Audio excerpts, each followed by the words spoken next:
चुम्मा लिया मास्टरवा के बेटा सखी, मास्टरवा के बेटा सखी, बेटा सखी।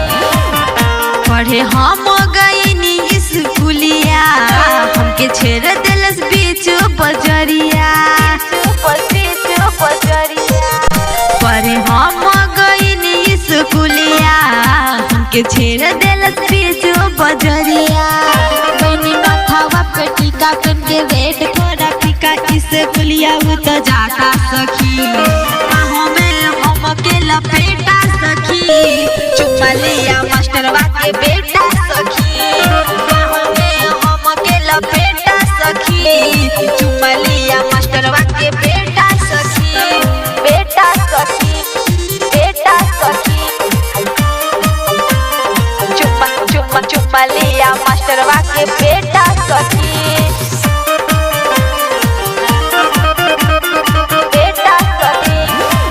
लेके आइल रोज संगे गोलेम्बर, धके कलाई हमें दे दिया नंबर, देखे यहाँ से वो तो चलिए नु गइल, धीरे धीरे हमरो के प्यार भइल।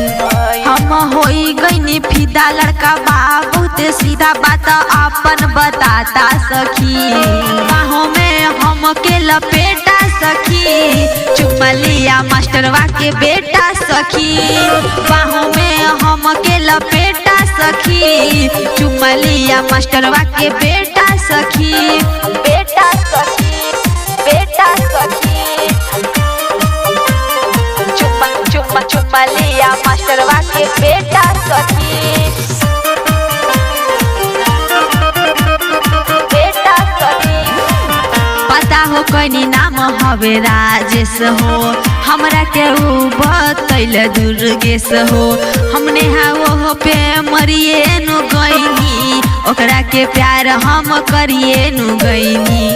सखी लागा बड़ी डर मोरा दिलो के भीतर, वो तो प्यार जताता सखी, बाहों में हमके लपेटा सखी।